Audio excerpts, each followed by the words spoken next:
Hari ini seperti yang Bapak Ibu ketahui, kita akan mendengarkan dan sekaligus diskusi ya, tanya jawab, berbincang-bincang dengan narasumber kita pada hari ini.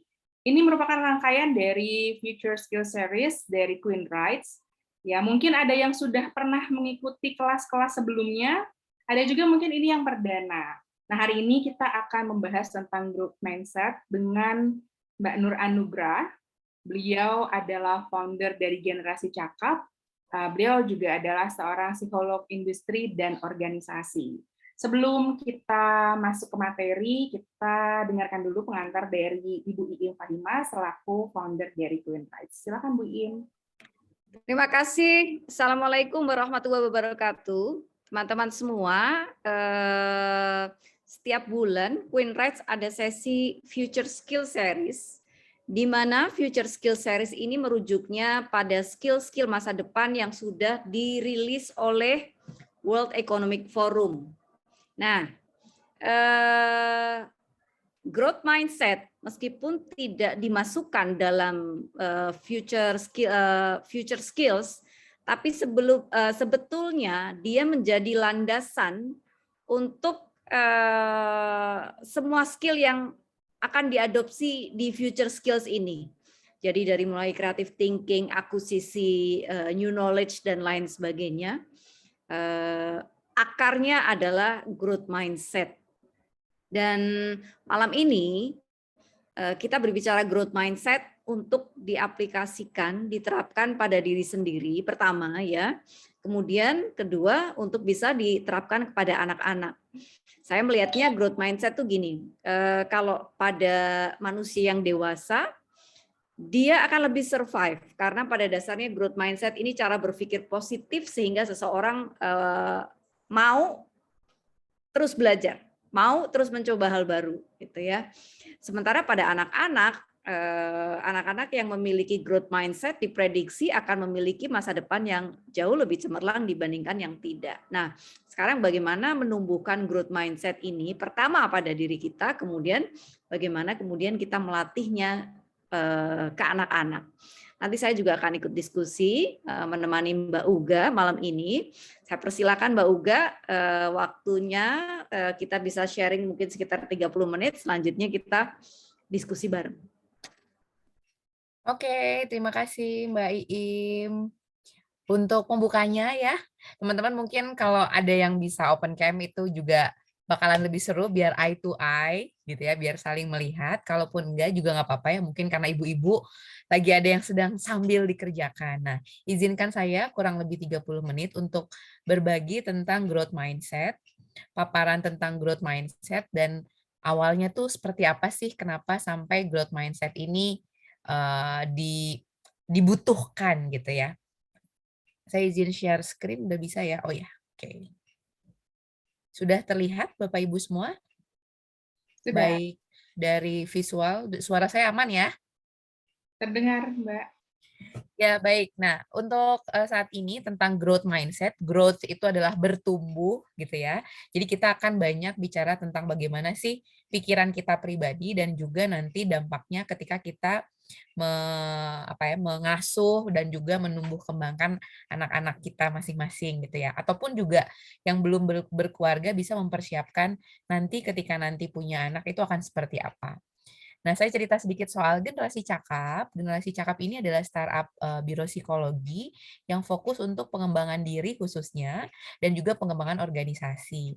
Nah, kita itu punya concern terhadap SDGs terkait nomor 3, 4, dan 8 tentang kesehatan mental, pendidikan, dan juga pekerjaan yang layak sehingga ada pertumbuhan ekonomi.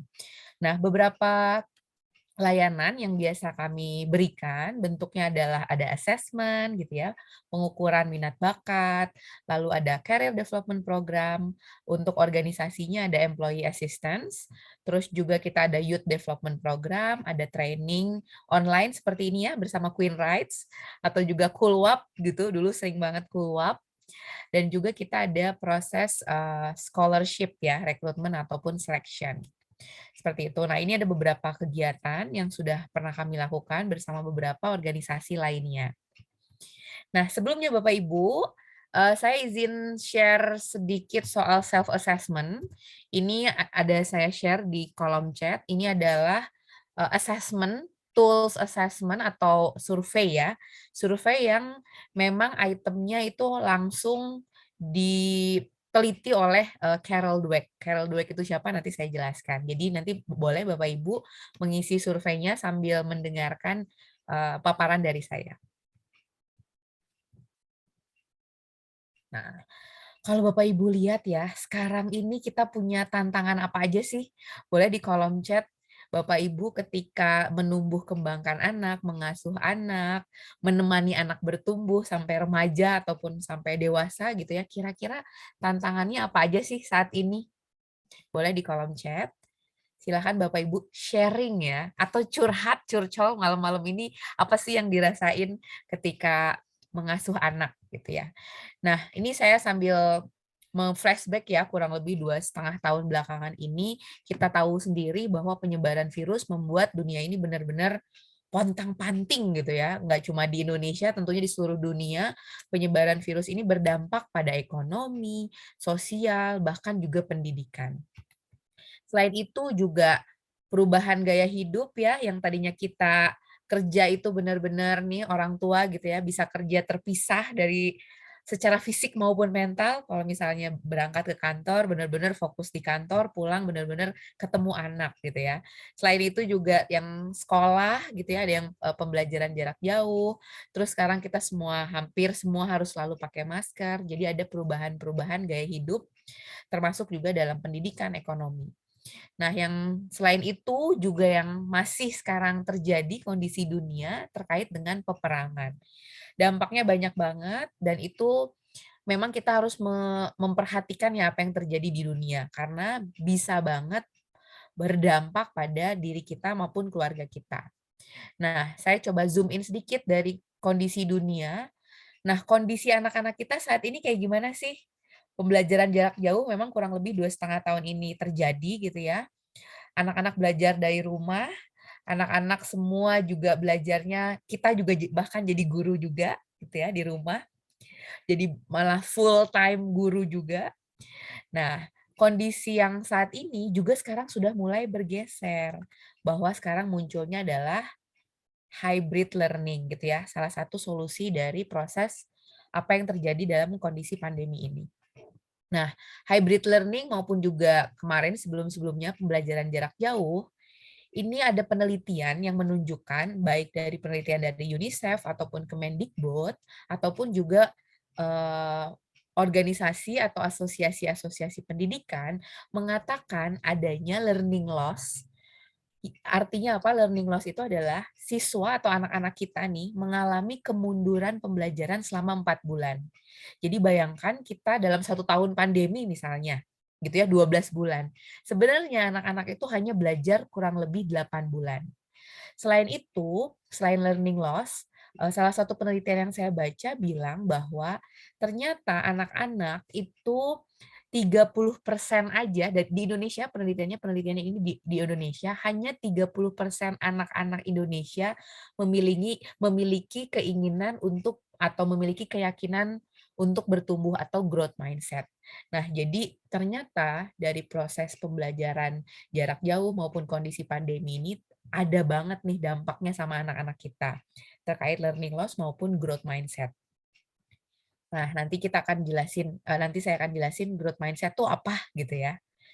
Nah, ini tadi ada learning loss, dampaknya apa aja, faktor penyebabnya seperti apa. Nah, Bapak Ibu semua, nanti tenang aja, nanti kita akan sharing banyak, khususnya sama saya dan juga Mbak Iim untuk gimana sih kita membentuk growth mindset. Nah, ini saya cerita sedikit. Ketika masa pandemi, manusia itu punya kecenderungan memiliki dua cara, dua langkah gitu ya untuk merespons sebuah situasi krisis. Contohnya dalam pandemi. Yang pertama adalah orang yang beraksi atau mengambil aksi atau merespon situasi untuk tetap optimis. Optimis itu seperti apa? Mereka selalu berpikiran positif, emosinya stabil, walaupun pasti ada kesal-kesalnya dikit ya. Kalau lagi di situasi pandemi kemarin, pada mulai bosen gitu ya, terus juga ada perasaan nggak bisa lepas dari pekerjaan karena pekerjaannya juga ada di rumah. Nah, lalu juga orang-orang yang optimis ketika ketika menghadapi sebuah krisis, misalnya contohnya pandemi adalah refleksi. Dulu waktu awal-awal pandemi saya cerita juga sama Mbak Iim tuh sempat cerita merasakan, nanti boleh ya Mbak Iim cerita ya, waktu itu awal-awal pandemi apa sih yang dirasain sama Mbak Iim, sampai kepikiran malah di situasi krisis bikin ini, bikin itu, bikin ini, bikin itu, malah jadi ada karya yang dihasilkan dari proses refleksi. Lalu juga orang-orang yang optimis adalah orang-orang yang menyadari bahwa ada sesuatu yang bisa saya kontrol atau internal control. Nah, tapi di sisi lain ada juga manusia yang merespon dalam situasi krisis, itu ada yang pesimis. Ini saya coba kecilin dulu ya. Ada yang pesimis gitu ya. Pesimis itu dia berpikiran negatif gitu ya, terus juga emosinya meluap-luap, lalu juga ketika ada sesuatu yang positif ngelihatnya itu, itu mah kebetulan aja gitu ya, bukan ada di kendali saya, tapi ada di kendali eksternal.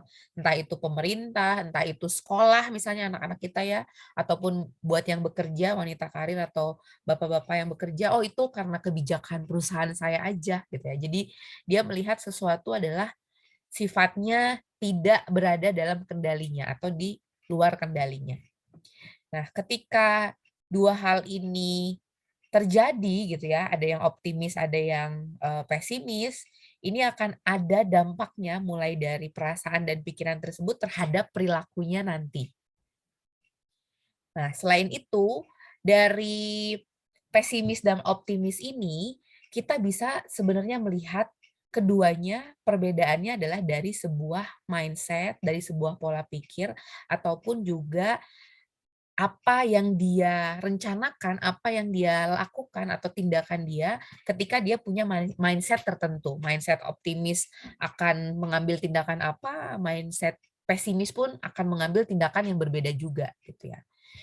Itu semuanya bermula dari yang namanya mindset gitu ya. Kata Carol Dweck, growth mindset itu adalah pola pikir yang bertumbuh atau keyakinan terhadap sesuatu yang masih bisa diubah gitu ya. Nanti kita cerita lebih dalam dulu. Jadi awalnya kita tahu kalau di dunia itu awalnya dulu ya, mungkin Bapak Ibu ingat ada IQ gitu ya, ada EQ, ada SQ, itu yang cukup terkenal juga. Tapi Carol Dweck adalah seorang psikolog dari Amerika, dia melakukan penelitian di Amerika dan di Afrika. Nah, di dalam penelitiannya ini dia membagi dua kelompok eksperimen. Yang pertama adalah siswa yang pintar. Pintar itu secara akademis dia punya ranking gitu ya, punya 10 besar lah gitu ya. Dijadikan sebuah atau dalam satu grup eksperimen. Di grup yang lain ini ada anak-anak yang mungkin nggak terlalu pintar, tapi dia termasuk adalah anak-anak yang punya atau memiliki keinginan untuk berusaha untuk rajin gitu ya, berusaha bukan usaha, tapi maksudnya mengambil tindakan untuk mengerjakan sesuatu dengan usahanya pribadi. Nah, dalam penelitiannya dikasih kondisi ya, conditioning. Yang pertama adalah dikasih tes yang sulit dan juga ada tes yang mudah. Kalau tes yang mudah kira-kira nih ibu-ibu semua, bapak ibu semua, yang paling duluan selesai yang mana? Mbak Yohan kira-kira kalau dikasih tes yang mudah, yang pintar atau yang siswa yang berusaha nih, kelompok A atau kelompok B? Yang sulit ya? Kalau yang mudah? Yang mudah kemungkinan adalah siswa pintar kah? Yang pintar ya, yang selesai duluan. Selesai duluan. Oke. Nah, kalau yang sulit, yang selesai duluan yang mana? Yang berusaha. Karena kalau misalnya asumsinya pintar, ada lawan katanya yang tidak pintar. Tapi kalau dia berusaha, bisa nggak ya ngalahin yang pintar gitu? Itu masih jadi bertanya-tanya nih gitu. Oke. Di penelitiannya Carol Dweck, kali ini aku agak batuk. Di penelitiannya Carol Dweck, tes yang mudah diselesaikan oleh keduanya ya. Yang duluan selesai yang pintar karena tesnya dia tahu bahwa itu mudah gitu ya, dia bisa menyelesaikannya. Ketika tes yang sulit, apa yang terjadi di kelompok yang pintar, dia memang selesai duluan. Tapi selesai duluan itu adalah selesai bahwa dia bilang ke gurunya, "Bu, ini tes, ini soal-soal di tes itu tidak ada dalam mata pelajaran di kelas mereka." Jadi tidak ada, jadi mereka menyelesaikannya adalah selesai menyelesaikan tesnya, tapi belum selesai semuanya itemnya. Karena mereka merasa bahwa tes itu tidak menggambarkan pelajaran yang ada di kelas mereka. Berbeda dengan yang berusaha. Siswa yang berusaha, ini ada 10 soal, kalau anak pinter dia tahu 5 soal dia tahu, dia selesaikan, 5 lainnya dia bilang itu bukan ada di kelasnya. Yang siswa yang berusaha, itu dia mengerjakan semuanya, lebih lama selesainya, walaupun dia nggak tahu ini ada atau enggak di kelas mereka, pelajarannya di kelas mereka. Tapi mereka berusaha untuk menyelesaikan semuanya, 10 soalnya. 67% dari tes yang sulit itu diselesaikan, sedangkan siswa yang berusaha itu menyelesaikannya kurang lebih 92% dari total soal. Gitu. Ini adalah menunjukkan bagaimana sih teman-teman atau anak-anak nih ya yang pintar dan berusaha ketika menghadapi tes yang sulit ataupun tes yang mudah. Tes yang impossible, yang benar-benar nggak ada di pelajaran mereka gitu ya, benar-benar nggak ada di kurikulum gitu ya, nggak pernah diajarin sama gurunya.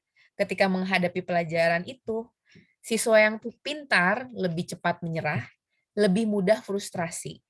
Sedangkan siswa yang penuh usaha gitu ya, dia terus berusaha, lebih lama nggak apa-apa dan juga menikmati pelajaran. Salah ya udah, gagal nggak apa-apa, dicobain terus gitu ya. Ini adalah penelitian Carol Dweck sehingga dia menemukan ada sebuah konsep baru di luar dari EQ, IQ, SQ. Dia menemukan adalah oh, ternyata ada yang namanya mindset, ada yang namanya pola pikir.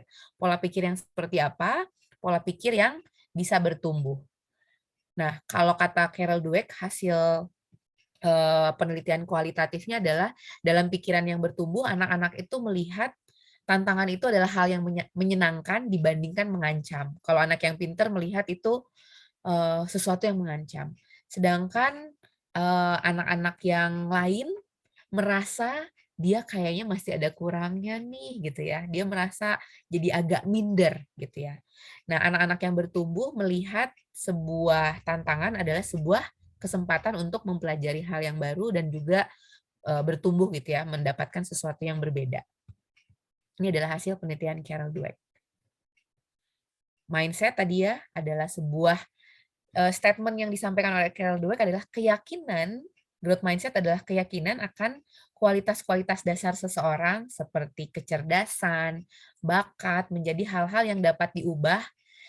Yang perlu digarisbawahi adalah bisa diubah kalau ada upaya, gitu ya. Ada upaya-upaya tertentu yang dilakukan. Ini adalah perbedaan gitu ya antara dua mindset. Ada yang growth mindset, ada yang fixed mindset. Kalau dia menghadapi challenges atau tantangan, kalau fixed mindset dia akan menghindar. Kalau yang growth mindset dia akan menerima tantangan tersebut gitu ya. Jadi ada growth mindset yang berpikirannya bertumbuh atau terbuka, ada yang fixed mindset versusnya gitu ya yang pikirannya tertutup atau menetap. Lalu ketika menghadapi obstacle, dia mudah menyerah.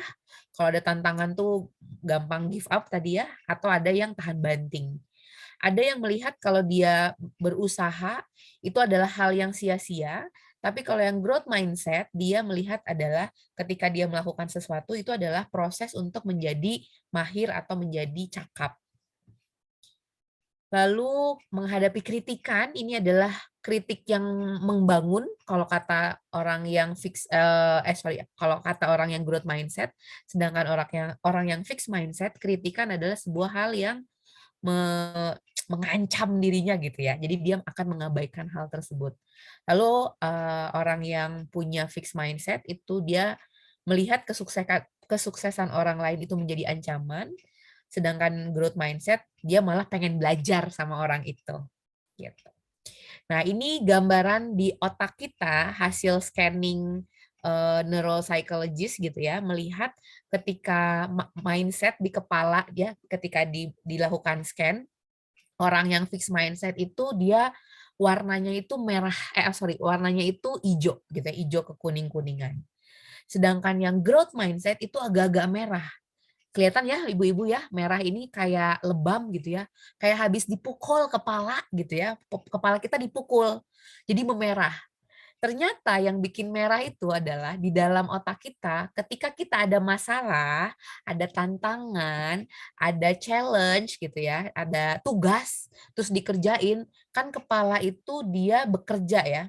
Nah, ketika kepala kita bekerja, ternyata sinaps-sinaps dalam otak atau sinaps itu ada kayak untayan-untayan gitu ya, benang-benang tipis yang saling terhubung di dalam otak kita.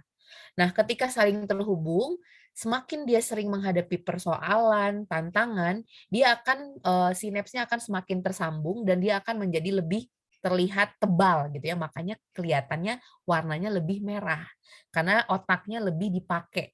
Bahasanya ya dipakai itu karena sinapsnya saling terus terhubung. Sedangkan yang hijau mereka punya sinaps-sinaps tapi tidak diaktifasi gitu ya, tidak dihadapkan dengan tantangan, masalah. Jadi ya dia sinapsnya makin lama makin memudar. Jadi nggak berwarna yang lebih gelap gitu. Ini adalah gambaran dari growth mindset dan fixed mindset secara neurobiologi. Lalu selain ada growth mindset, kita perlu juga menyelipkan positive mindset. Sebenarnya dua-duanya itu relatifly serupa. Yang satu sifatnya bisa ada self talk-nya gitu ya, positive mindset. Kalau growth mindset lebih banyak ke usahanya. Jadi ada yang dilakukan, ada latihan-latihan yang dilakukan.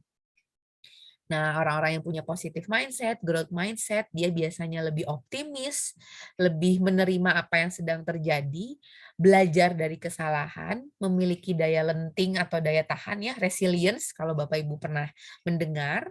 Lalu juga mindful, lebih sadar, lebih mawas diri, terus juga punya gratitude dan juga punya integritas.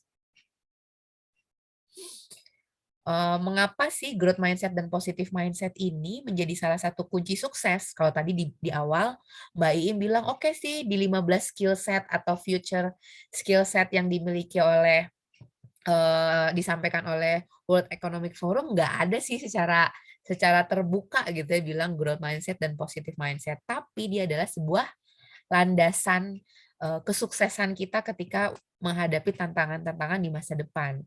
Karena dengan growth mindset dan positive mindset, kita akan punya positive attitude atau kecenderungan berperilaku atau sikap kita terhadap dunia atau ketika menghadapi sesuatu. Nah, positive attitude akan meningkatkan kemampuan diri Bapak Ibu semua gitu ya atau anak-anak kita. Jadi kalau ada apa-apa kalau dia tetap punya positive mindset, dia akan terus berusaha. Kalau ada stres, dia terus coba hadapi. Kalau udah bisa menghadapi stres, berarti tingkat depresinya mulai menurun gitu ya, tidak mudah depres gitu ya. Mungkin frustrasi dikit gitu ya. Lalu positive attitude juga membantu memperpanjang umur dan juga membuat hidup kita lebih well-being. Nah, ini taktikalnya. Saya share sedikit tentang parenting guides ya. Kita nih sebagai orang tua atau mungkin ponakan kita, saudara-saudara kita ini seperti apa sih kita mau membentuk mereka memiliki growth mindset. Ini saya boleh mungkin mau di screenshot boleh. Ini ada material-material latihan untuk Bapak Ibu bisa terapkan ke anak-anak. Growth mindset apa aja sih yang bisa dilatih, entah itu lagu, entah itu kata-kata, entah itu juga latihan fisik ya, motorik gitu. Silakan nanti boleh di-download. Ini adalah material dari growth mindset yang biasanya bisa diberikan kepada anak-anak kita. Yang pertama, sebelum ke anak-anak kita, tentu kitanya dulu ya. Jadi, kenali mindset yang kita miliki. Pola pikirnya kayak gimana, boleh dibilang kita mungkin tidak 100% punya growth mindset. Ada di satu sisi kehidupan, kayaknya saya masih agak fix mindset deh, gitu ya. Saya masih merasa bahwa ini harus di nggak bisa berubah gitu ya. Harus tetap pakai prinsip itu gitu ya. Itu bisa banget di fix mindset. Tapi di sisi yang lain, oh kita udah tahu nih bahwa anak-anak perlu latihan, kitanya juga perlu belajar banyak, entah itu tentang parenting ataupun tentang hal-hal yang lain. Jadi kita masih punya growth mindset juga walaupun sedikit fixed mindset. Nah, semakin kita menyadari itu dan kita mengambil tindakan bahwa oke, aku mau mengurangi fixed mindsetku dan aku mau mengembangkan apa. Nah, itu adalah fungsi kita mengenali mindset kita terlebih dahulu. Lalu selain mengenali mindset, kita juga harus dengan mawas diri ya, dengan mindful, dengan sadar diri, kira-kira apa sih yang sering saya omongin ke diri saya sendiri ataupun ke anak saya gitu ya, anggota keluarga kita. Karena dengan pesan-pesan yang kita sampaikan lewat kata-kata, itu nanti juga bisa tercermin dari perilaku kita sebagai orang tua. Di mana nanti anak-anak jadi bisa mengcopy apa yang ada di pikiran orang tua, meniru apa yang dilihat perilakunya, sehingga itu menjadi mindset mereka juga gitu ya, pola pikir mereka juga ataupun keyakinan mereka juga. Ini yang perlu kita perhatikan terlebih dahulu. Lalu ketika kita mengembangkan growth mindset, pastilah dalam kehidupan ini pasti banyak banget kesalahan-kesalahan, kegagalan-kegagalan yang pernah kita hadapi. Nah, mindset yang harus dipegang adalah kesalahan, kegagalan, itu adalah atau bukanlah sebuah kecelakaan, atau bukanlah sebuah takdir yang bakalan begitu aja gitu ya. Tapi kita nge-switch atau mengubah mindset kita bahwa kesalahan, kegagalan adalah kesempatan untuk bertumbuh dan berlatih. Misalnya kita orang tua nih pernah apa bercerai misalnya, kita harus memahami bahwa kesalahan di pernikahan sebelumnya misalnya ataupun keluarga sebelumnya itu bukan sebuah sesuatu yang nggak mungkin bisa diubah gitu ya. Jadi kita harus menggeser mindset itu dari diri kita sendiri. Atau ketika kita mengajarkan kepada anak, kalau anak kita rankingnya nggak di atas gitu ya sesuai harapan kita, atau dia sedang mencoba latihan apa misalnya, latihan apapun lah misalnya, musik, olahraga dan seterusnya, kesalahan ataupun kegagalannya adalah bukan jadi, eee, ya tadi ya, apa, kayak takdir dia gitu ya selamanya, padahal itu adalah kesempatan untuk berlatih. Lalu positive mindset dan negative mindset, kalau orang yang punya positive mindset, ini dia akan bilang, "Aduh sulit banget ya." Kalau tadi pagi saya lagi olahraga, saya lihat anak-anak lagi, latihan taekwondo gitu ya. Aduh taekwondo tuh kan bikin kaki gemeteran ya, ini sulit sih gitu kan, capek banget tapi ini bisa diselesaiin gitu ya untuk mendapatkan, sabuk apa nih, merah lah, hitam misalnya atau masih putih gitu ya. Jadi dia melihat apa yang sedang dikerjakan itu sulit tapi pasti bisa diselesaikan. Melihat sebuah tantangan adalah kesempatan dan juga tadi ya, kalau orang yang punya positive mindset, punya growth mindset, dia akan mengambil tindakan untuk membuat sesuatu menjadi nyata, gitu. Sedangkan orang yang negatif mindset, terus juga, fixed mindset, dia melihat bahwa sebenarnya ini bisa tapi sulit saya lakukan. Jadi mudah menyerah tadi dan juga dia tidak mengambil tindakan apapun sehingga membiarkan banyak hal terjadi. Ini yang saya suka reminder ke para parents gitu ya, untuk memberikan pujian, tapi nggak semuanya anak-anak itu harus dipuji. Jadi pujinya pun kita harus milih-milih gitu ya. Yang pertama adalah yang harus kita puji adalah effort, usaha. Jadi tidak melihat ke hasilnya, tapi lihat usahanya. Lalu juga strateginya. Strategi anak-anak ketika mengerjakan satu masalah gitu ya, menyelesaikan satu tugas, menghadapi satu tantangan, kita cek strateginya apa. Lalu progresnya sejauh mana sih dari usaha yang hari ini ke usaha yang hari kedua gitu ya, hari ketiga dan seterusnya, kita melihat progresnya. Lalu juga yang kita kasih pujian adalah kerja keras, kegigihan, lalu juga kesiapan dia untuk menerima tantangan, dan juga seperti yang tadi adalah dia belajar dari kesalahan. Kita tetap bisa memuji dia walaupun anak-anak kita ini punya kesalahan. Lalu pujian juga perlu diperhatikan, nggak semua apa yang dilakukan anak-anak itu kita bilang pintar gitu ya, bager kalau anak Sunda, orang Sunda gitu ya, saya orang Sunda gitu ya. Nah, yang tidak boleh dipuji adalah talenta. Kenapa sih gitu ya? Nggak boleh dipuji terus-terusan talenta ini, takutnya dia akan menjadi fixed mindset bahwa, "Oh iya saya jago piano, that's it," gitu ya. Saya cuma punya talenta di musik aja, di piano aja gitu ya. Jadi kita harus mencoba mengeksplor ke yang lainnya. Lalu juga being smart gitu ya, anak-anak yang pinter akan terus dipuji, tapi kalau dia lagi nggak pinter, tanda petik, malah kita tidak memujinya gitu ya, malah itu harus kita pilih-pilih. Lalu juga tadi ya, terlahir dengan berbakat pada satu bidang saja, lalu juga kita nggak usah memuji juga kemampuan-kemampuan yang sifatnya relatif menetap, itu yang harus kita challenge, malah yang menetap itu yang harus kita challenge. Lalu, memuji ketika anak-anak kita itu tidak melakukan kesalahan, gitu. Nah ini ketika anak-anak melakukan kesalahan, menghadapi kegagalan, tadi mindset-nya adalah kesempatan untuk learning dan, belajar dan bertumbuh.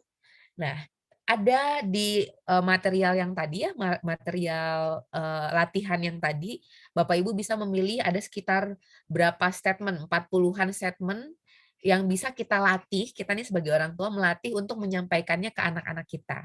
Ini ada saya beberapa contoh yang saya masukkan, misalnya, kita harus punya, atau kita berani bilang, "Kamu sebenarnya bisa belajar dari kesalahan ya." Jadi nggak, "Kamu salah," gitu, enggak. Kamu bisa belajar ya dari kesalahan gitu ya, itu kalimatnya bisa kita latih untuk kita ucapkan. Terus kita juga bilang kesalahan itu sebenarnya membantu kamu untuk bertumbuh loh, berkembang loh. Lalu kita challenge juga dengan bertanya, "Ayo kira-kira ada nggak sih cara lain yang bisa kita, coba?" Gitu ya, ini bisa kita sampaikan ke anak-anak. Lalu juga, ketika misalnya habis pulang dari ikut lomba gitu ya, atau habis pulang dari, terima raport, kita duduk bareng nih sama anak-anak kita, terus kita, refleksikan, apa sih yang kamu sudah lakukan, apa hal-hal tindakan-tindakan atau kerja keras yang sudah kamu lakukan hingga bisa sampai sampai tahap ini, apa apa kesalahan yang kamu pelajari, itu yang bisa kita, diskusikan dengan anak gitu ya.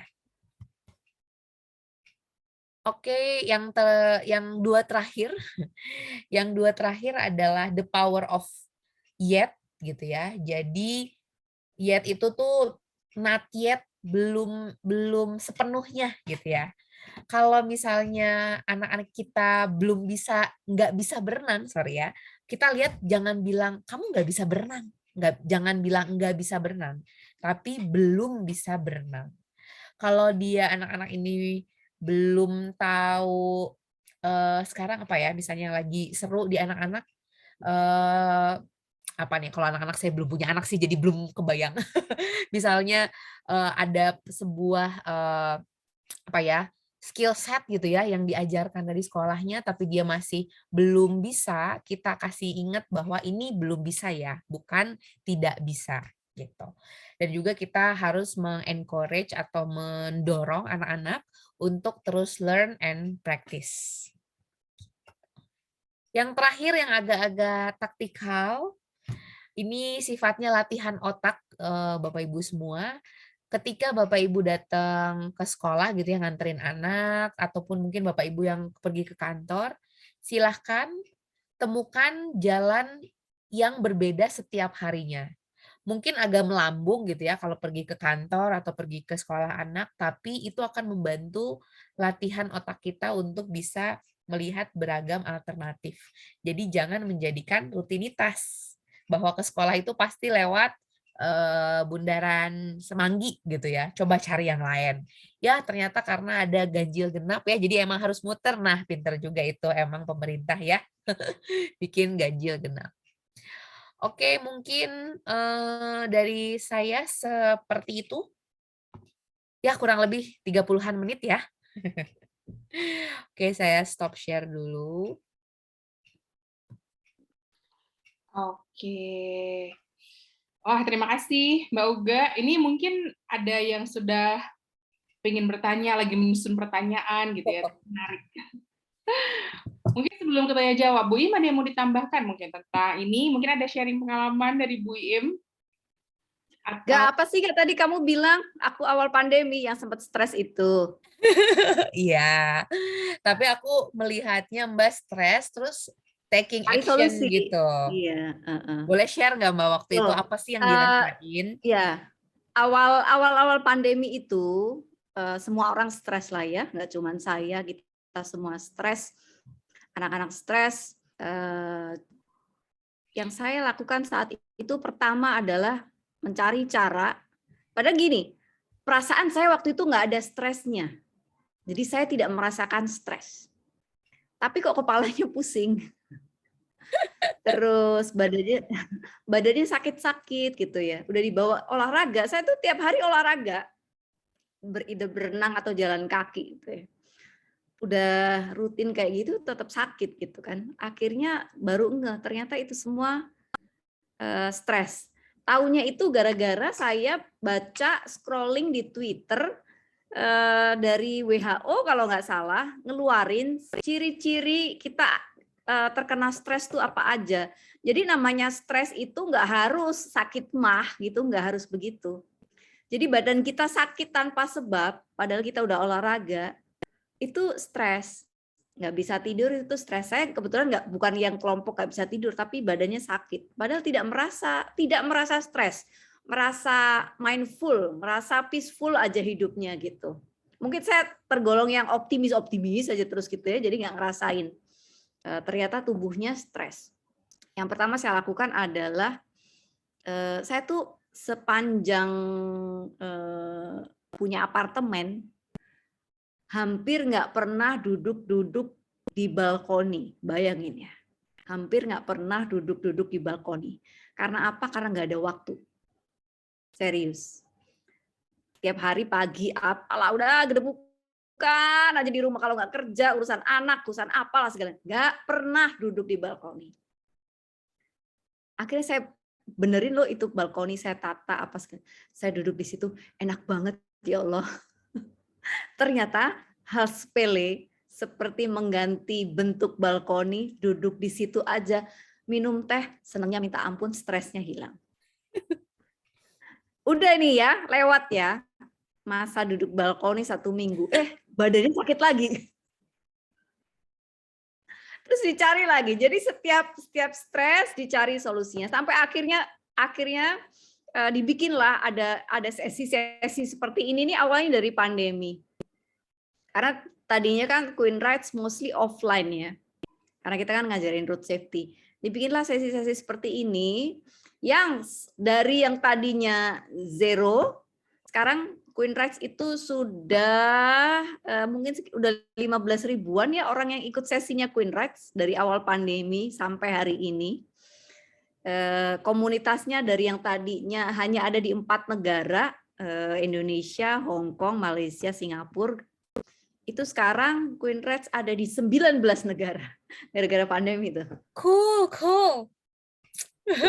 Begitulah ceritanya. Jadi situasi yang tidak menyenangkan, gimana caranya kita harus tetap bergerak gitu. Saya nggak tahu apakah itu growth mindset atau emang gua aja nggak bisa diem gitu ya. Nanti Uga lebih ngerti analisanya. Tapi intinya begitu. Bagaimana kita tidak berhenti di satu titik, meratapi satu keadaan.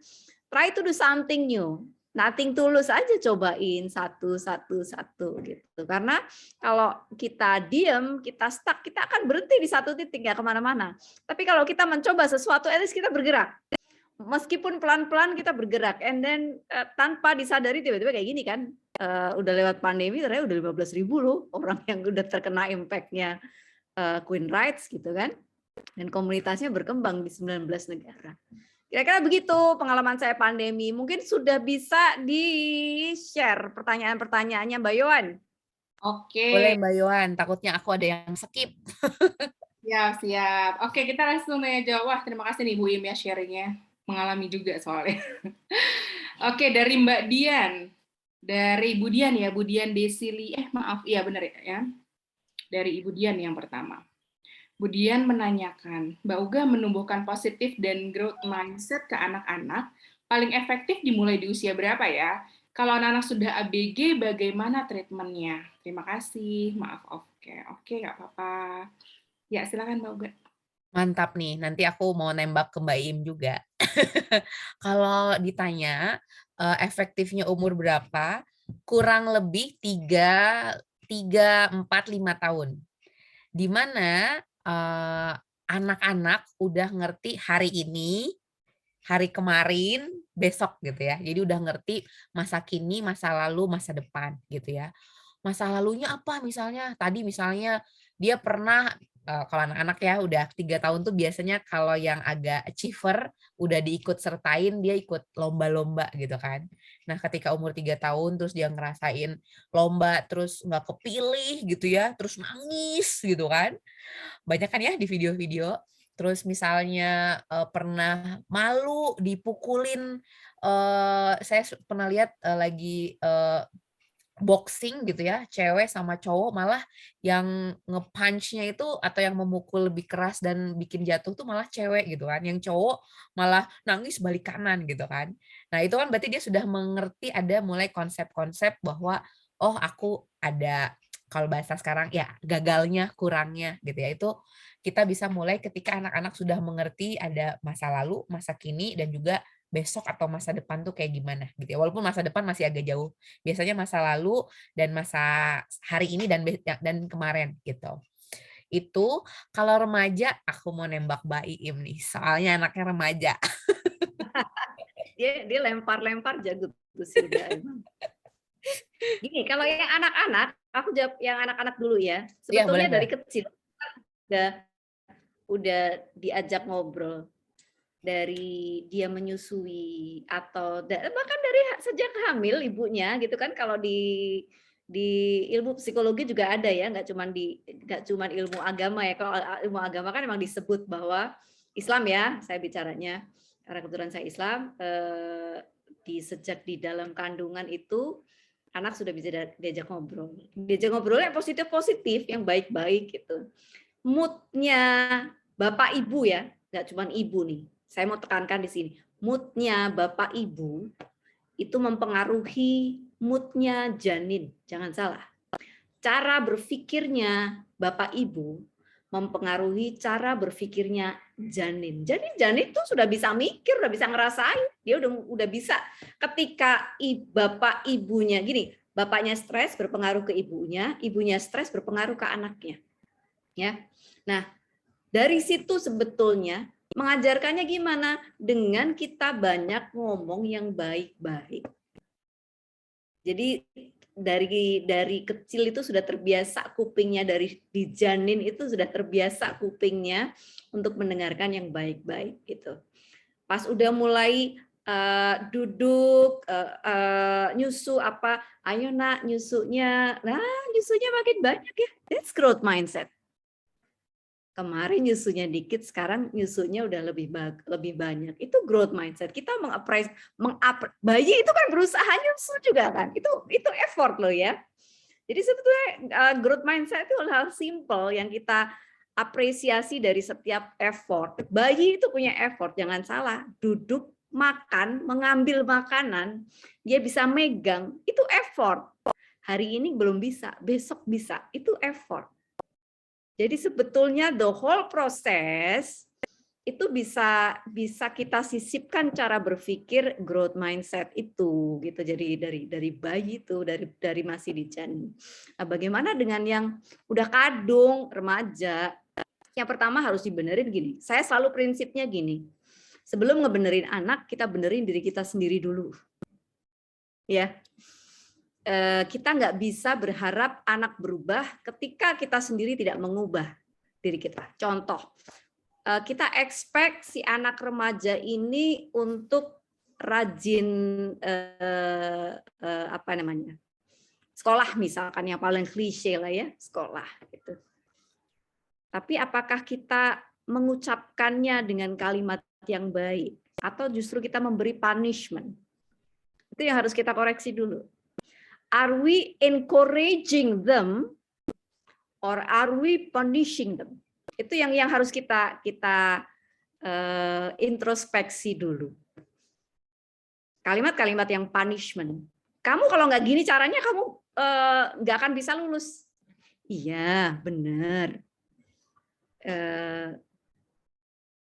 What to say-nya itu, kalimat intinya memang begitu. Tapi kalau kita ucapkan dengan lebih encouraging, udah belajar, udah paham apa aja, kamu udah tahu belum? Nanti kalau untuk kamu masuk SMA, kamu butuhnya ini. Ayah ibu bisa bantu apa? Jadi hal-hal seperti itu dulu yang kita selesaikan. Kita berdamai dengan kondisi kita dulu, baru kita ngebenerin anak, gitu. Ya, jadi nggak masalah. Sorry, bukan saya bilang nggak masalah, tapi SMP pun meskipun sudah remaja itu bukan sesuatu yang tidak bisa dibenerin. Ingat, nah, ketika kita berpikir ini nggak bisa dibenerin, berarti kita fix mindset. Ya nggak? Padahal manusia itu berubah, gitu ya. Jadi benerin kita dulu, kemudian kita membiasakan berbicara positif ke diri kita dan ke anak-anak. Contoh-contoh kalimat bertanya tadi yang udah dikasih contoh sama Mbak Uga itu bisa diaplikasikan di diri kita dan anak-anak. Saya akan selalu mendekatkan pada diri kita dulu ya sebelum ke anak-anak.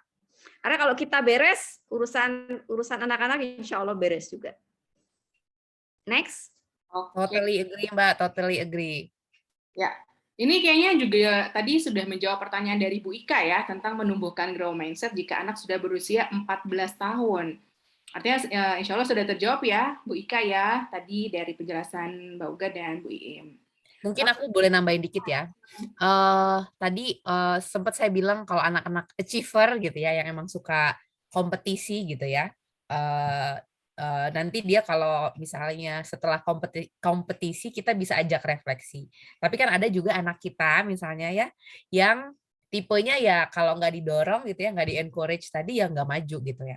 Nah, ketika anak-anak yang remaja ini kita boleh banget mengajak, mendorong mereka gitu ya untuk mengikuti entah itu perlombaan, intinya adalah mengajak dia keluar dari zona nyamannya dia gitu ya. Kita ajak dia explore hal lain yang sesuatu yang baru yang berbeda dari dirinya. Misalnya dia suka musik, kita coba ajak olahraga misalnya, dia sukanya matematika, berarti habis itu kita coba ajak dia yang kegiatannya sosial kayak gimana. Nah, ketika dia menyelesaikan tugas-tugas di situ ya, tantangan yang ada di hal yang baru kita ajak refleksi lagi. Intinya tadi komunikasi ya antara si orang tua dan juga pembelajaran yang dia dapatkan dia sehingga itu bisa membangun keyakinan-keyakinan dia, mindset-nya dia, pola pikirnya itu seperti apa. Kalau ini Carol Dweck bilang, jadi nggak ada waktu tertentu bahwa growth mindset tuh berhenti gitu. Jadi jangan bilang anak 14 tahun itu udah kalau fix mindset bakalan fix mindset terus. Bahkan di umur yang tua pun bisa jadi dia masih fix mindset gitu ya. Jadi atau memang masih mau menumbuhkan growth mindset-nya. Jadi tidak ada batasan umur gitu ya untuk kita terus bisa menumbuhkan mindset kita.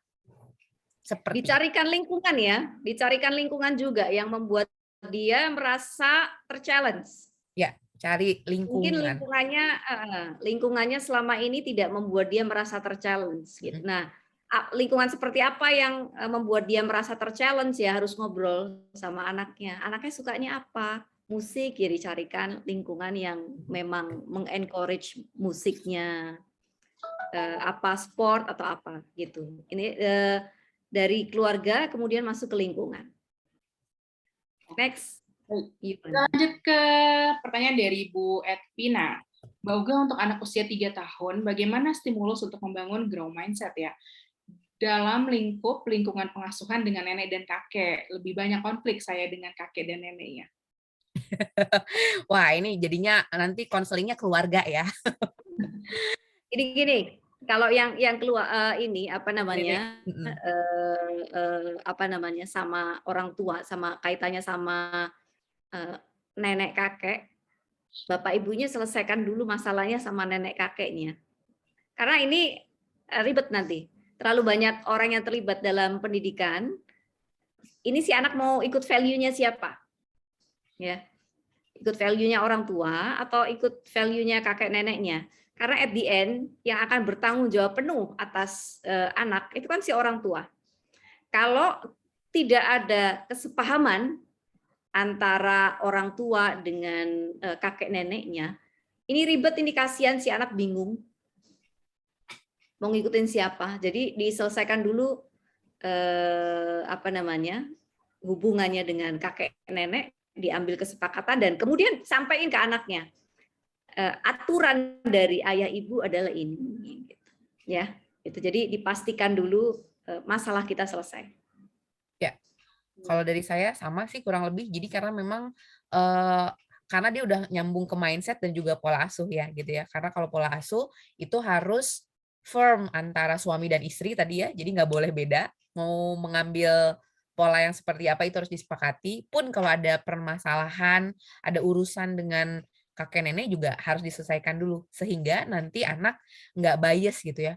Kalau lagi di situasi ini, dia akan mengikuti orang tuanya di situasi ini, neneknya. Jadi malah membuat dia nggak yakin gitu ya dengan apa yang akan dia ambil gitu. Jadi lebih ke selesaikan dulu. Sedangkan stimulus tadi relatifly sama, bisa dari pesan atau kata-kata yang kita sampaikan, perilaku yang kita tunjukkan kepada anak itu juga bisa dilatih, Bu.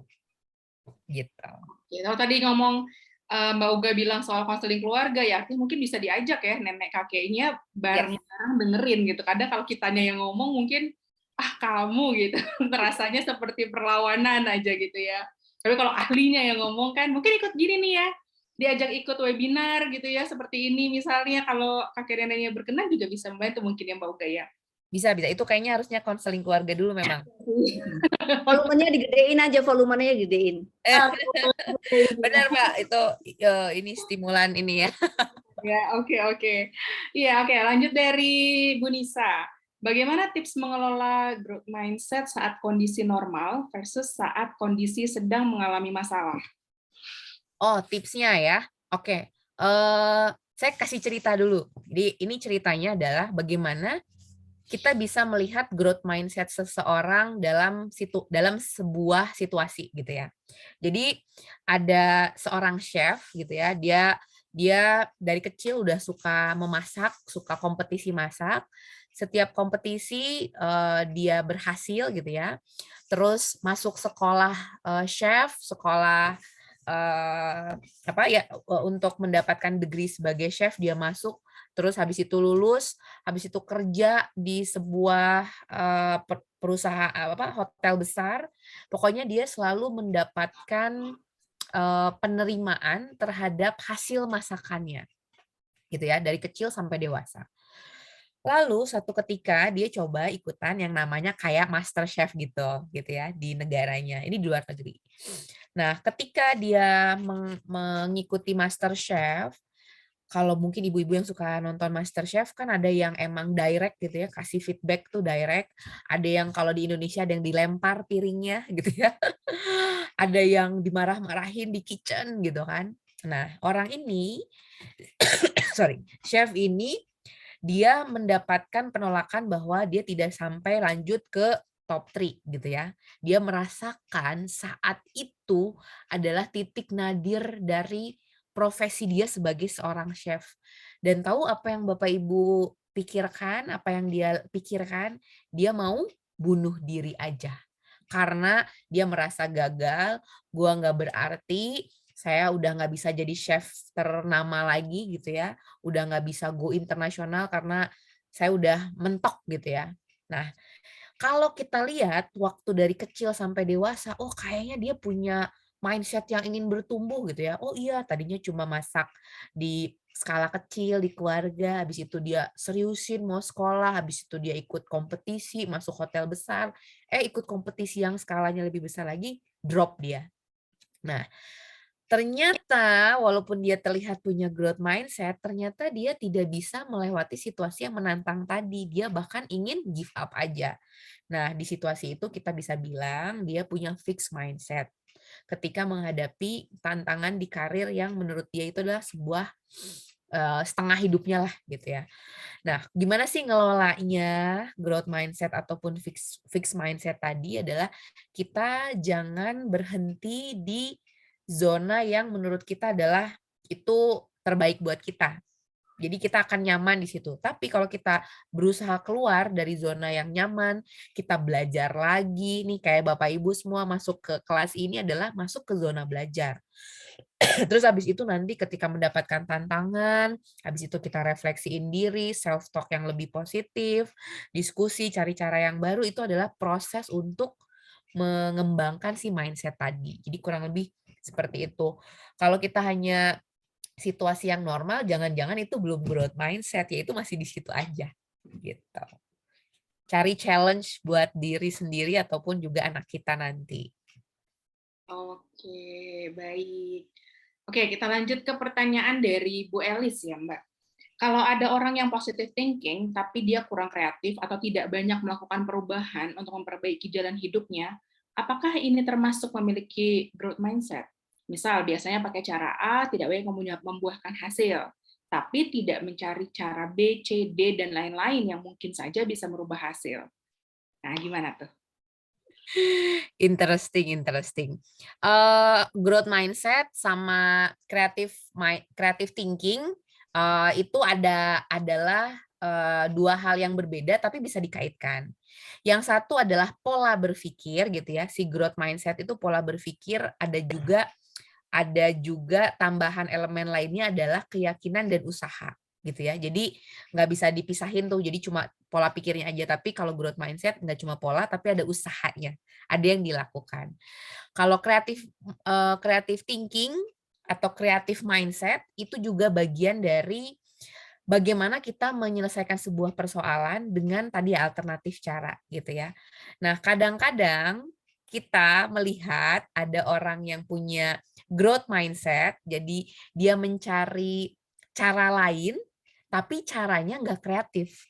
Dia punya cara nih A, B, C punya. Jadi dia punya alternatif, tapi nggak kreatif, nggak berbeda, nggak inovatif, nggak baru gitu ya. Jadi kita nggak bisa bilang dia nggak growth mindset tapi nggak kreatif mindset gitu ya. Oh dia growth mindset tapi mungkin nggak kurang kreatif.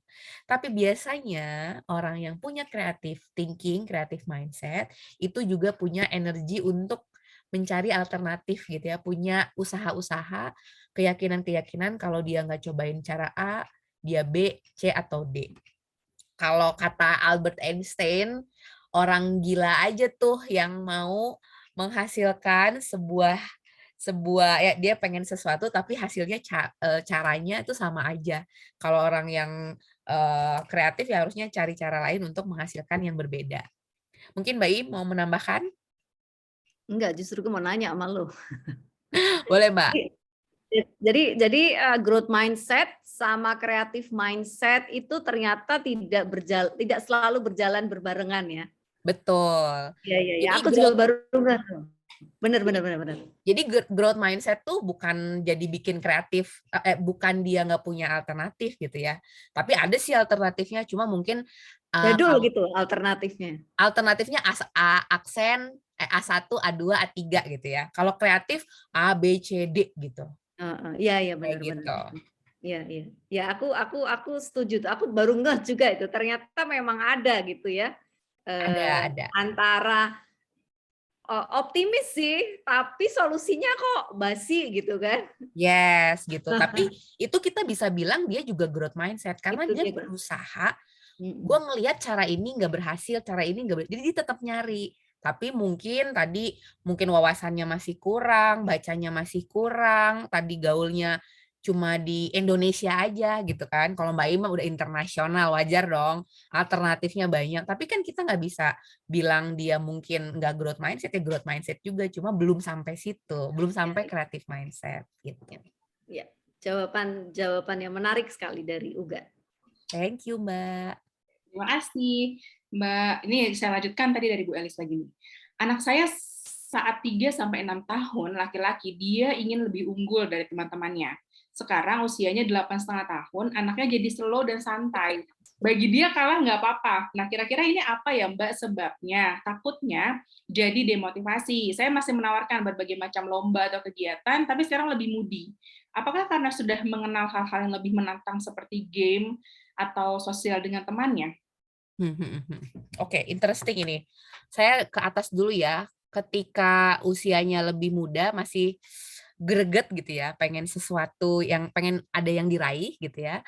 Terus tapi pas lagi udah agak cuma selang 1,5 tahunan dia agak terlihat demotivasi. Mungkin yang pertama bisa dilakuin adalah tanya dulu ya. Jadi intinya kita refleksi ke anak gitu ya, apa yang dia rasain, apa yang dia pikirin, apa yang dia mau, apa pengalaman yang mungkin membuat dia, kita bisa bisa tanyain juga kenapa jadi nggak mau gitu kan. Itu sebenarnya bisa kita tanyain untuk memastikan asumsi-asumsi yang tadi kita bilang apakah demotivasi ataupun yang lainnya. Kalau soal, sudah menawarkan lomba, bagus juga Bapak Ibu ya, Bu Elis, udah kita coba tawarkan lomba, tapi mungkin ada hal lain yang bisa yang dia tertarik gitu ya, yang kita belum discover, belum kita temukan. Soal game ataupun, sosial dengan temannya, untuk sosial itu atau peer ya, kan kalau anak semakin remaja, dia orientasinya nggak self lagi tapi peer. Jadi itu perlu kita perhatikan juga. Kalau memang kayaknya dia orientasinya udah mulai ikut teman, mau diterima oleh teman gitu ya, itu biasanya ketika dia udah mulai masuk remaja, SD akhir, masuk ke SMP gitu ya. Kalau soal game di satu artikel yang pernah saya baca, bermain game yang menantang, yang higher thinking gitu ya, dia berpikir cara menyelesaikan masalah ABC gitu ya, game ABC itu bisa membantu sebenarnya, ke growth mindset. Itu di salah satu artikel yang saya baca, cuma memang kita harus memilih, game yang seperti apa yang bisa kita kasih, bukan game yang, yang agresif gitu ya, tapi yang sifatnya problem solving Pikir, atau pemecahan ya. masalah. Game yang kreatif ya, Game kreatif. kreatif, problem solving gitu. Iya, iya. 8,5 tahun itu memang benar yang Mbak Uga bilang sudah mulai peduli sama peers ya. Jadi dan saya termasuk yang tidak meminta anak untuk constantly berkompetisi ya. Apalagi masih kecil gitu. Ya sesekali kompetisi ya gitu, tapi untuk constantly berkompetisi itu juga melelahkan. Jangankan anak-anak, kita sebagai manusia dewasa disuruh constantly berkompetisi aja apa enggak capek itu hidupnya gitu kan. Apalagi anak-anak gitu. Jadi kita juga perlu merefleksi diri. Apakah memang harus begitu gitu. Sesekali berkompetisi pun saya pikir tujuannya tidak harus selalu untuk tentang menang atau kalah. Tujuannya adalah untuk bersosialisasi, having fun, ketemu teman, mencoba hal baru. Experience. Nah, ya, mencoba hal baru itu jauh lebih penting, lebih utama daripada berbicara tentang menang kalah. Karena kembali lagi ke future is about collaboration. Future is not about competition. So it's no longer about competition. Jadi kalau kita bicara tentang masa depan, skillnya bukan lagi yang kayak dulu harus jago ini, jago itu sendirian, enggak gitu. Justru yang dikejar adalah kemampuan kolaborasi. Jadi it's okay sih, agak slow, agak santai. Yang penting masih dikontrol aja. Dia semangat belajar, dia semangat mencoba hal baru, dia semangat belajar hal-hal yang memang dia terus aja dikasih stimulus gitu ya. Nantinya dia akan tumbuh, insya Allah tumbuh dengan baik. Yang penting tidak over stimulus yang terus over kompetitif. Saya termasuk yang nggak pakai jalur seperti itu. Wah, oke. Ini jawabannya cukup menenangkan nih, karena ini masalah yang serupa soalnya sama yang saya alami. Sempet deg-degan soalnya Bu Im. Kok dulu sangat kompetitif, pengen menang terus gitu ya, tapi satu titik dia itu gelisah ketika tidak menang, kesel, dan saya bilang kalah tuh nggak apa-apa. Tapi terus-terusan abis itu kok jadi nggak kepengen kompetisi gitu. Oh, ternyata mungkin ya dia perlu waktu ya untuk rest ya. Ya istirahat, terus istirahat, mencoba hal baru. Dan kan anakku itu yang si kakak, itu kan ada masanya dia seneng wushu ya, 6 tahun dia ikut wushu. Dan udah sampai juara dunia itu dia dapat gold ada 4 kalau nggak salah itu di kompetisi internasional. Pada satu titik dia bosan dibanting loh itu peralatan wushunya. Iya, karena udah bosen gitu kan, udah bosen. Ya udah, akhirnya gantilah ke musik gitu. Jadi sebetulnya memang yang harus dieksplor tuh harus banyak gitu. Betul, betul. Dan ketika dia berhenti di satu interest, bukan berarti terus dia patah semangat, enggak. Itu karena dia ada kebutuhan untuk mengeksplor yang lain. Yang baru. Interestnya geser juga mungkin gitu ya, Bu. Minatnya geser, iya kan. Anak-anak, kita orang dewasa aja minatnya bisa geser-geser mulu gitu kan. Betul, betul. Gitu. Baik, terima kasih Bu Im, Mbak Uga. Ini ada dari Ibu Ocha. Kalau misalnya dari janin banyak masalah dengan orang tuanya, termasuk kurang harmonis, itu gimana ya, Bu? Apakah bisa dirubah? Artinya kalau dari janinnya udah banyak terpapar stres nih, gitu ya, bayi dari kandungan, gitu. Itu gimana ya? Apa bisa dirubah? Nggak ada yang nggak bisa dirubah selama kita masih hidup. Selama kita masih bernapas, nggak ada yang nggak bisa diubah. Yes, betul. Aku setuju sih. Jadi tetap memang kondisi yang tadi Mbak Im bilang bahwa harmonisasi suami istri gitu ya ketika anak masih di dalam kandungan mempengaruhi mood tadi ya, vibes-nya anak gitu ya. Itu memang bisa dirasakan kan. Tapi juga yang penting adalah selain daripada itu adalah 5 tahun pertama gitu ya setelah lahir, sebisa mungkin kita berusaha nih Bapak Ibu nih pasangan gitu ya sama-sama saling membangun harmonis bareng gitu ya. Terus kalau bahasa sekarangnya kolaborasi ya, parenting itu berdua bukan cuma satu doang gitu ya. Itu bisa diubah gitu ya. Kalau pakai teori nih Mbak Im, aku agak teori dikit, ada yang bilang 5 tahun, ada yang bilang 7-8 tahun. Jadi itu adalah masa krusial. Kenapa? Kenapa di situ adalah sesuatu yang krusial? Karena apa yang terjadi, termasuk yang di masa janin, dia itu ada di semi sadar gitu ya, subconscious maupun juga unconscious. Kalau ada apa-apa one day gitu ya, sesuatu yang sifatnya sifatnya lebih mendalam gitu ya, entah itu trauma atau apapun, itu nanti treatment-nya kalau secara psikologis akan berbeda lagi dengan sesuatu yang memang sudah di conscious-nya baik-baik aja, subconscious-nya aman, unconscious-nya juga aman gitu. Jadi tetap bisa ditangani kok, bisa diubah gitu ya. Ya, tetap pasti ada caranya ya. Betul. Oke, kita lanjut ke Bu Nia. Bu Nia tanya, saya orangnya gampang emosi, Bu. Gimana caranya mengelola emosi itu ketika melihat sesuatu yang salah? First thing first, yang saya selalu bilang gitu ya, bahwa emosi itu yang membuat kita menjadi manusia gitu ya. Jadi emosi itu ada yang positif, ada yang negatif. Jadi jangan di-refuse gitu ya, jangan ditolak bahwa saya lagi ngerasain marah, saya lagi ngerasain kecewa, saya lagi ngerasain insecure gitu ya, atau saya tadi lagi optimis, lagi bahagia dan seterusnya. Itu yang membuat kita menjadi seorang manusia gitu ya. Itu yang pertama. Tapi jangan menjadikan bahwa emosi itu bisa diekspresikan mau-maunya gitu ya. Itu juga harus kita perhatikan karena kita orang dewasa gitu ya. Kita nih apalagi udah jadi orang tua, kita harus memperhatikan itu. Itu yang kedua. Lalu yang ketiga harus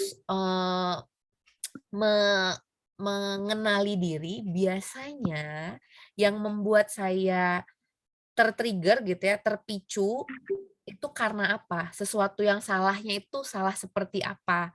Salahnya dari eksternal kah gitu ya, anak saya lagi ngapain, suami saya ngapain, kerjaan saya ngapain, itu bisa jadi pemicu. Atau sesuatu yang sebenarnya sifatnya itu sangat personal, yang kalau anger itu kalau pakai iceberg, pakai apa, pakai gunung es tuh anger itu marah tuh di atas. Jadi di puncaknya gunung es aja, tapi di bawah gunung esnya itu sebenarnya penyebabnya banyak.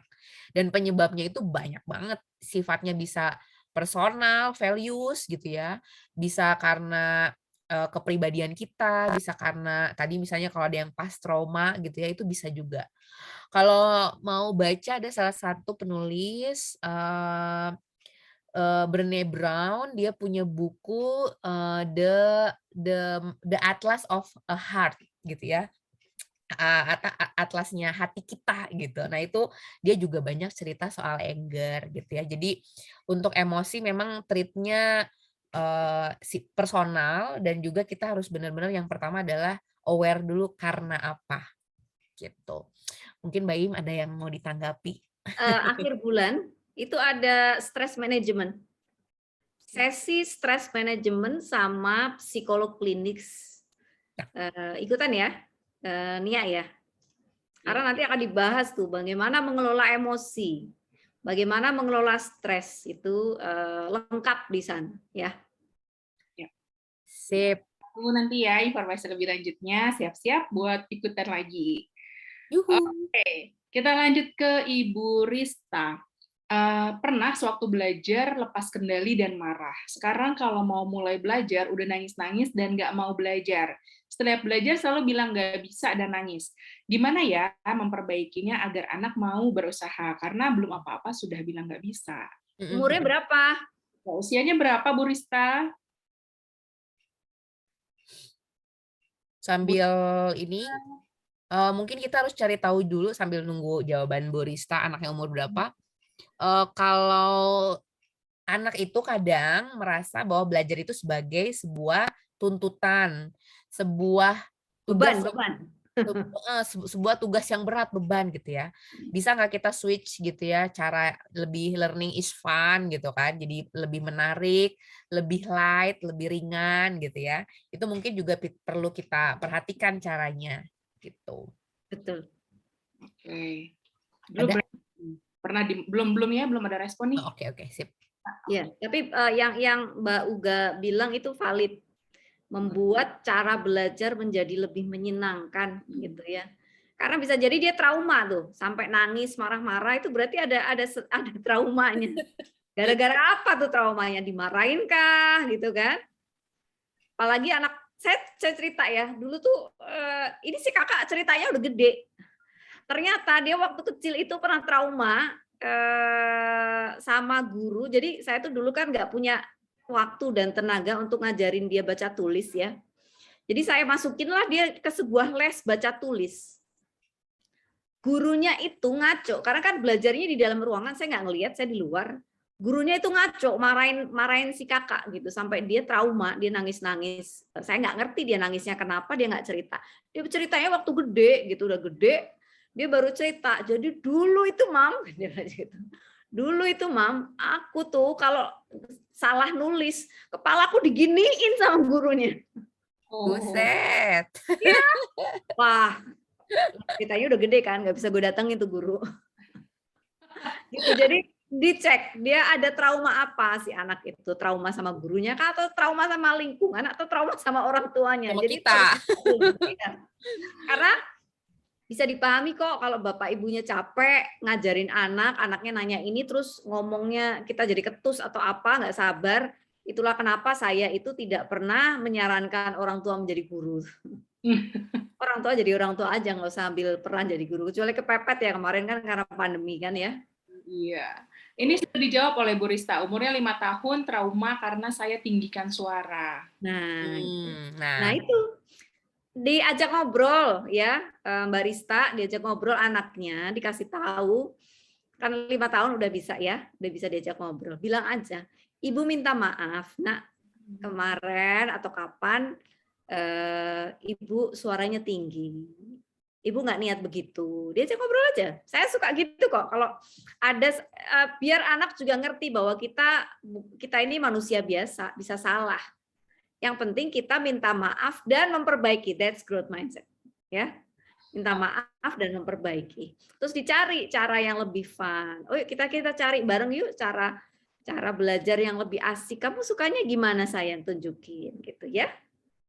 So, no worries, masih 5 tahun. Yang penting kita mulai dengan kita ajak ngobrol dulu ya, hati ke hati. Anak-anak itu jangan dianggap anak-anak kalau saya mah. Anak itu dewasa loh mereka. Mereka jauh lebih dewasa daripada yang kita kira. Jadi mereka ngerti kalau diajak ngobrol. Oke. Nah, ini ada dari Mbak Hapsari. Dari Bu Hapsari, ini tidak berupa pertanyaan, tapi mungkin bisa ditanggapi. Dari Bu Hapsari menyampaikan, kadang sebagai orang tua, kita berpikir ingin membuat mental anak lebih kuat dengan mengatakan kata-kata yang keras, agar bisa lebih siap menghadapi dunia luar yang lebih keras, dan mungkin tidak ada kompromi, atau belum tentu bisa memaklumi seperti keluarga sendiri. Nah, kerasnya tuh contohnya apa? Karena kerasnya saya bisa jadi keras beda loh sama kerasnya Mbak Hapsari. Contoh keras itu seperti apa? Ya, Mbak Hapsari boleh ya kalau ingin ditanggapi di unmute. Boleh langsung unmute untuk menjawab.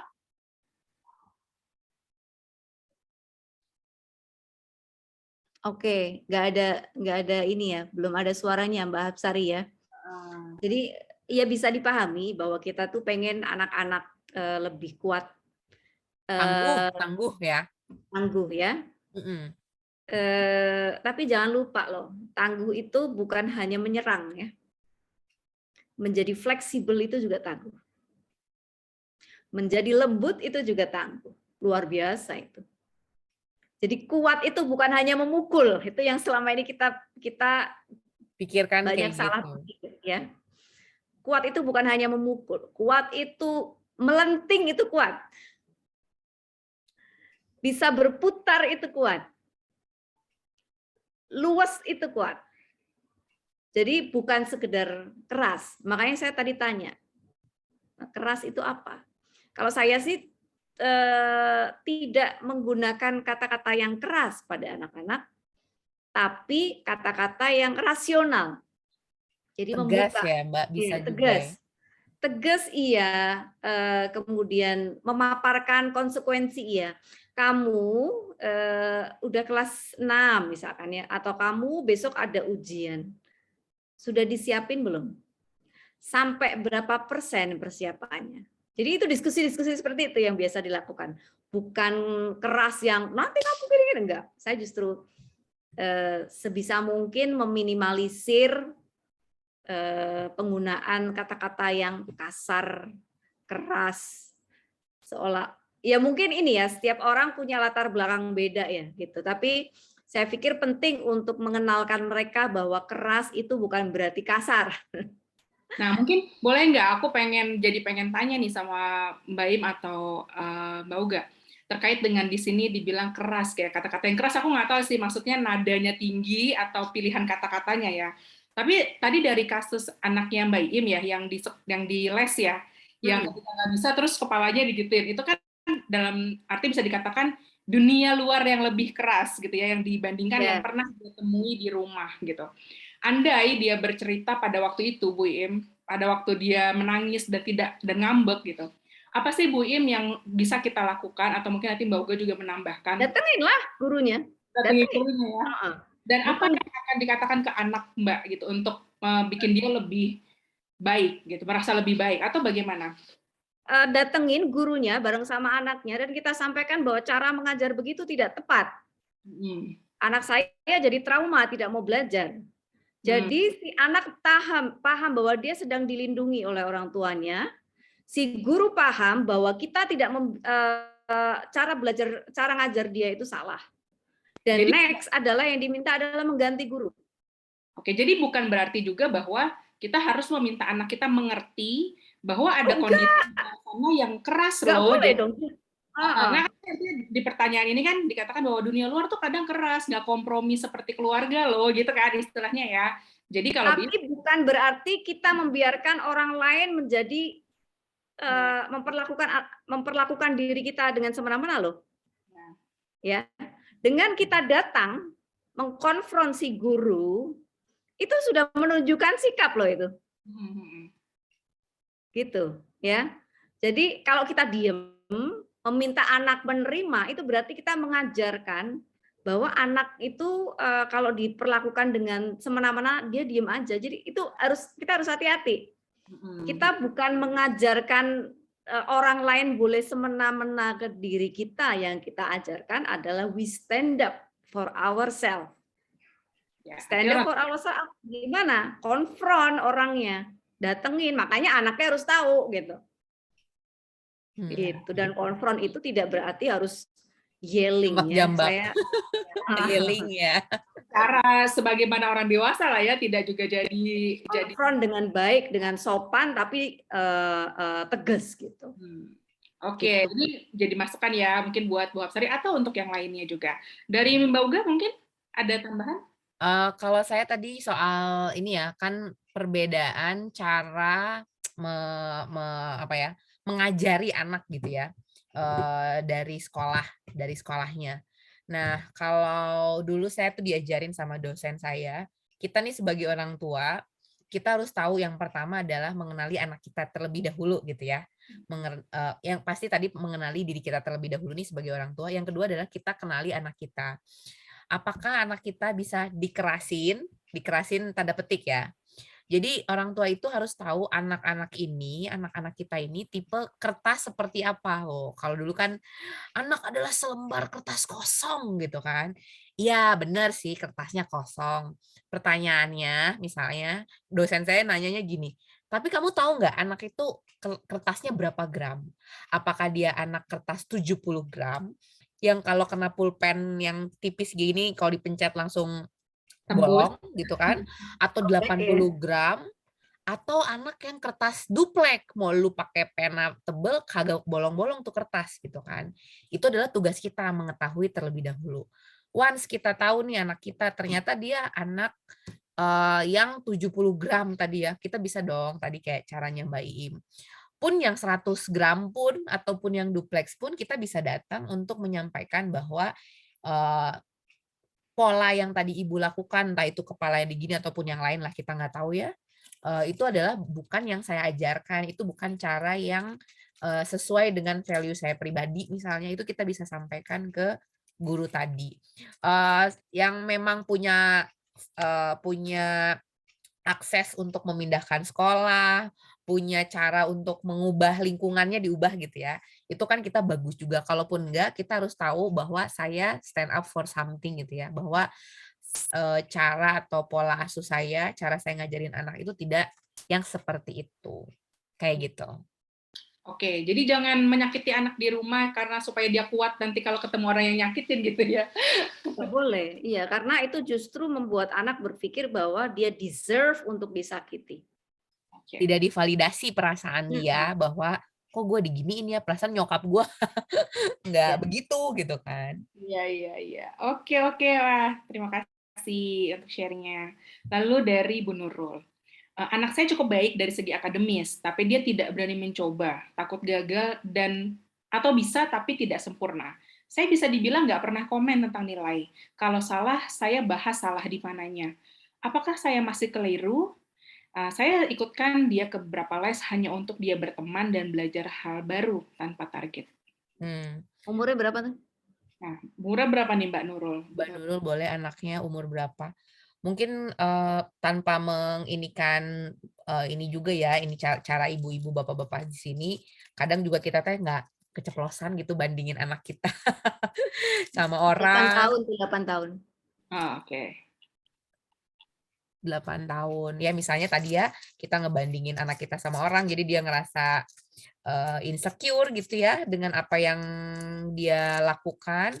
Dia ngerasa kayak yang saya lakukan adalah belum sepenuhnya sempurna, belum sepenuhnya sesuai standar misalnya. Tapi walaupun kita nggak ngomong soal nilai, tapi misalnya kita membandingkan ke orang juga kadang membuat anak-anak itu merasa tidak percaya diri gitu ketika mencoba sesuatu gitu. Itu perlu kita perhatikan juga sih. Saya mau menekankan pada dua kalimat. Bisa tapi tidak sempurna. Sama yang kedua, saya tidak pernah tanya soal nilai. Ya. Bisa tapi tidak sempurna. So what? Kenapa harus sempurna? Pertanyaannya. Karena yang harus dilihat adalah apakah dia kemarin dan sekarang dia berprogres atau tidak. Karena tujuannya bukan mengejar kesempurnaan, ingat loh. Tujuannya adalah mengejar progres. Progres ini muncul dari apa? Dari orang mau terus berusaha, mau terus berlatih gitu. Jadi kalau kita sendiri sudah menggunakan standar kesempurnaan, wah berat. Kita sendiri kalau digituin juga nggak mau kan? Orang dewasa diminta mengerjakan sesuatu dengan sempurna gitu. Sakit kita, disuruh terus-menerus kok. Gini, kita disuruh terus-menerus kompetitif itu tidak menyenangkan. Disuruh mengejar kesempurnaan itu tidak menyenangkan. Makanya selalu ada kalimat bahwa we compete with our own self. Kita berkompetisi dengan diri sendiri.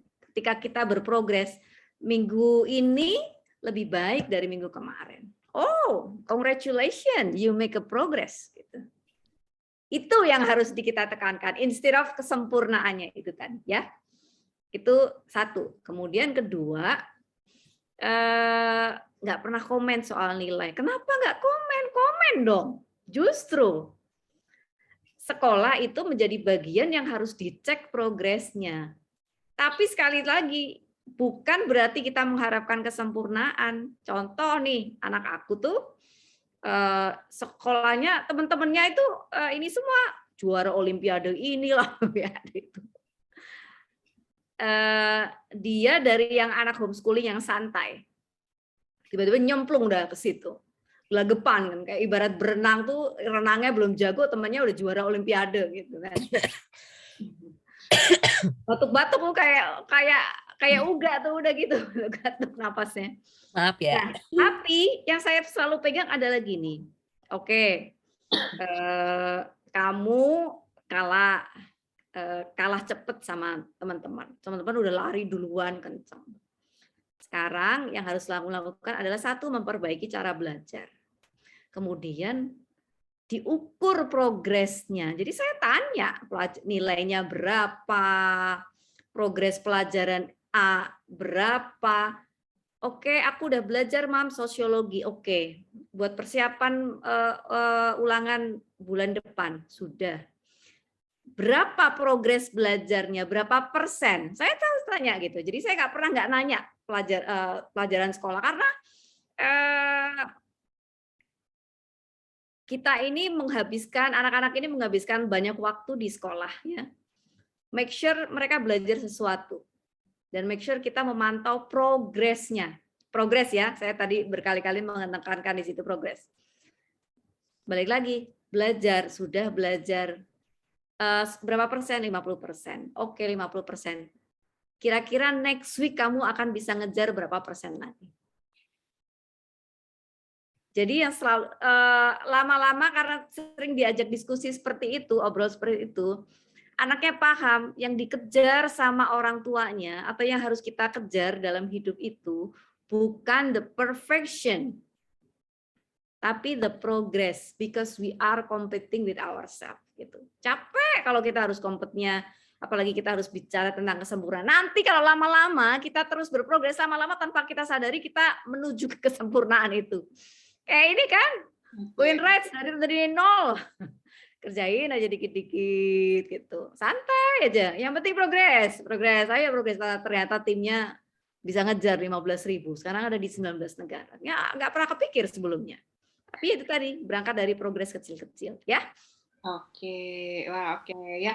Semoga menjawab ya, Bu. Oke, ini waktu kita tinggal sedikit, tapi ada 3 pertanyaan. Kita selesaikan ya, Bu Yun. Ya. Ditutup ya berarti ya. Nah, ini sudah saya tutup, jadi kita akan selesaikan 3 pertanyaan yang tersisa.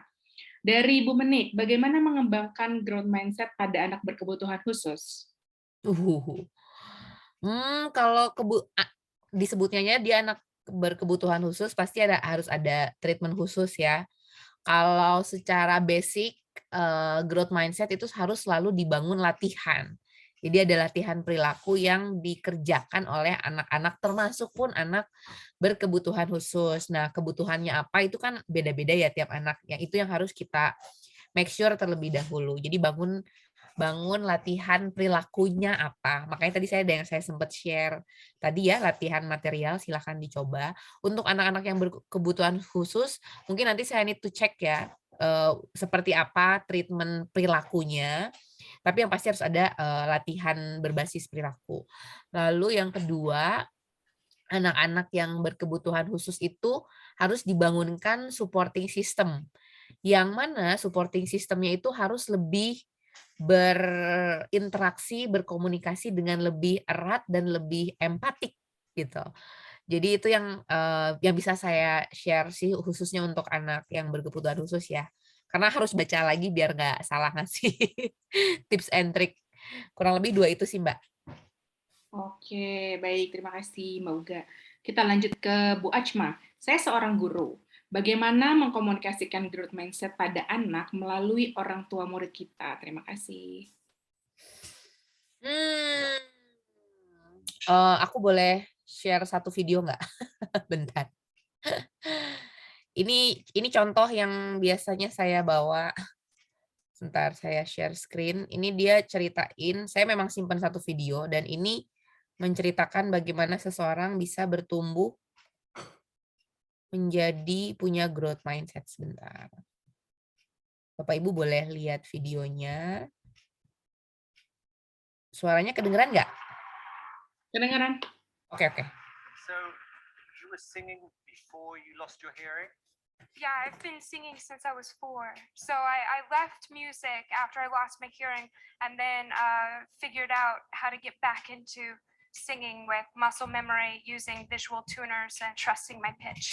So your shoes are off because you're feeling the vibration. Is that how you're following the music? Yeah, I'm feeling the tempo, the beat through the floor. And Mandy, what are you going to sing? I'm going to sing a song that I wrote called Try. Can you tell me what it's about? After I lost my hearing, I gave up. But I want to do more with my life than just give up. So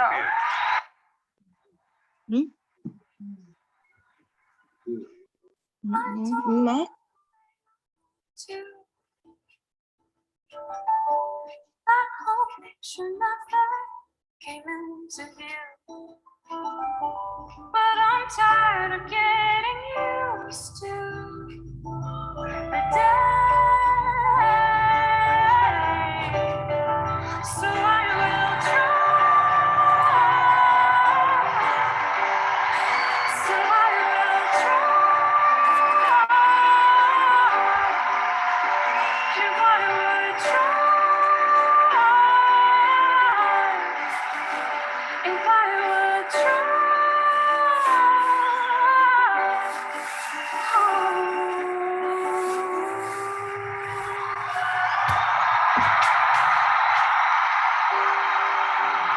Jadi si Mandy Harvey ini, bayangin dia itu lost hearing, kehilangan pendengarannya di umur tadi berapa? Agak muda ya.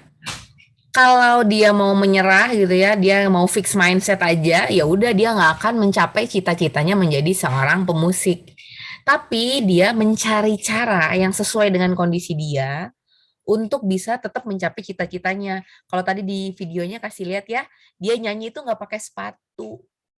Nyanyi itu dia berdasarkan bukan pakai pendengaran, tapi lewat beat atau getaran-getaran dari musiknya. Nah, ketika misalnya anak-anak kita misalnya ya masih punya fixed mindset, tadi yang sempat saya bilang di awal, mungkin kita masih ada fixed mindsetnya, tapi kita sebagai orang tua maupun juga guru, kita boleh atau kita punya waktu gitu ya untuk kita bantu anak kita ini untuk cari cara untuk bisa punya growth mindset gitu. Dikomunikasikannya ke siswa kita gitu ya, atau orang tua murid itu dengan kita bisa encouragement, diskusi, mau kasih video kayak tadi juga bisa. Terus juga yang pasti harus diberikan kesadaran ya bahwa growth mindset itu sepenting itu. Nggak cuma buat nyelesain masalah akademik, tapi masalah hidup kayak tadi, masalah hearing loss itu kan masalah hidup ya, lebih dari sekedar nilai aja gitu. Mungkin kalau guru konteksnya adalah bisa diarahkan kepada semangat terus belajar. Belajar tentang hidup sebetulnya kan. Kalau sekolah itu kan hanya satu tempat untuk belajar. Jadi yang ditekankan adalah bagaimana supaya anak-anak mau terus belajar. Belajar apa saja gitu, nggak cuma pelajaran sekolah gitu. Oke, baik. Kita lanjut ke pertanyaan terakhir dari Ibu Rea. Saya sempat kehilangan konsep diri dan saat ini selalu memasang mindset bahwa saya diciptakan sebagai sasaran verbal ibu saya selama saya hidup sejak kecil hingga kini dan bersabar.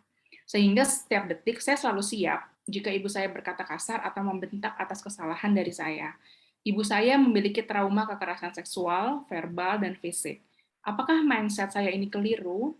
Mohon pencerahan, terima kasih. Baik, Bu Realina, makasih ya udah share soal ini, kayaknya lumayan dalam ya, soalnya udah antar generasi. Jadi mungkin perlu, kalau memang perlu konsul, better kalau mau konsul ke psikolog ataupun konselor lainnya ya. Yang penting ke profesional, karena ini udah tadi satu antar generasi, lalu juga kalau saya lihat Ibu ada kecenderungannya jadi nanti pasif tapi nanti bisa jadi pasif agresif gitu ya.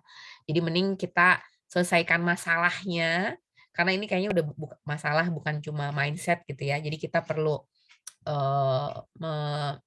menggali ya, kalau dari psikologi mah gitu ya, psikolog pasti perlu menggali sehingga lebih tahu nanti pendekatannya seperti apa, apakah mindset, apakah kognitif terapi ataupun yang lain gitu. Oke, baik. Jadi nanti bisa lebih lanjut karena mungkin perlu digali lebih dalam. Gali lebih dalam, betul, karena udah terkait sama ibu kita dan takutnya nanti dampak ke anak kita kan. Iya, oke. Seperti itu ya, Bu Rea ya. Nanti mencari yang tepat atau yang aksesnya mudah, yang dipercaya, silakan. Oke, pertanyaan sudah selesai semua. Ya, waktu kita juga sudah habis. Terima kasih untuk semuanya yang sudah hadir tepat waktu, bertanya secara aktif, menanggapi, dan tentunya pertemuan ini juga tidak selesai sampai di sini. Artinya untuk Future Skill Series masih akan berlanjut ya Bu Iim ya. Masih akan ada sesi-sesi berikutnya. Dan seperti yang disampaikan Bu Iim, di akhir bulan ini akan ada webinar mengenai stress management. Nanti silakan ditunggu info berikutnya, teman-teman. Silakan nanti Bapak Ibu bisa bergabung kembali.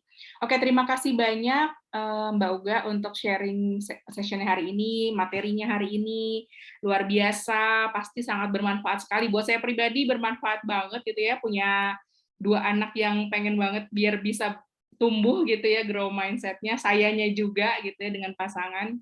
Terima kasih Bu Iim untuk memfasilitasi ini dari Yohan, saya mau ngasih 2 statement dulu ya sebelum oke. closing. Baik, Bu Iim. Kalau sebetulnya growth mindset ini, kalau dibahasa sederhanakan dalam kehidupan kita sehari-hari, selama kita masih bisa bernapas, itu kita punya kesempatan untuk bisa menjadi lebih baik gitu. Jadi semua kondisi itu bisa diubah selama kita masih bisa napas gitu. Jadi jangan pernah merasa bahwa oh kalau udah begini berarti udah nggak bisa diapa-apain. Bisa, mau nggak gitu. Anaknya udah kandung gede berarti nggak bisa diapa-apain. Bisa, cari caranya. Jadi intinya ketika kita masih diberi kesempatan bernapas itu kita masih diberi kesempatan untuk mengubah keadaan gitu ya. Itu satu. Kemudian yang kedua adalah tekankan pada progres, bukan pada perfection. Ingat, progress, not perfection. Selama kita berprogres sedikit dan fokus pada progres itu, instead of membandingkan diri kita atau membandingkan anak kita dengan eksternal, insya Allah kok itu semangat berprogres itu juga nantinya akan dimiliki oleh anak-anak ya. Jadi Bapak Ibu semua, sekali lagi ini penting ini karena saya melihat banyak orang tua yang kompetitif. Banyak orang tua yang berusaha anaknya bisa menang ini, menang itu. Kalau nggak menang ini, menang itu, kayaknya nggak bangga gitu. Padahal bukan itu. Jangan salah ya. Banyak loh yang energinya habis di usia anak-anak, nanti pas gedenya malah nggak mau usaha. Jadi jangan dipaksa, justru jangan habis-habisan pas anak-anak. Yang penting berprogres itu tadi, kecil, kecil, kecil, kecil. Lama-lama itu menjadi satu habit. Ya, again, it's the progress, not the perfection. Ya, demikian. Oke, wah terima kasih Bu Im. Fokus pada progres. Oke, baik. Terima kasih Bu Im untuk penutupnya. Terima kasih sekali lagi Mbak Uga. Terima kasih juga untuk Bapak dan Ibu. Sampai ketemu lagi di sesi-sesi webinar Queen Rights berikutnya. Selamat beristirahat, selamat dan jangan lupa jaga kesehatan supaya nanti kita bisa ketemu lagi di event-event berikutnya. Selamat malam. Wassalamualaikum warahmatullahi wabarakatuh. Terima kasih. Salam, Terima dadah. kasih Mbak Im, Bapak Ibu semua. Stay safe. Bye.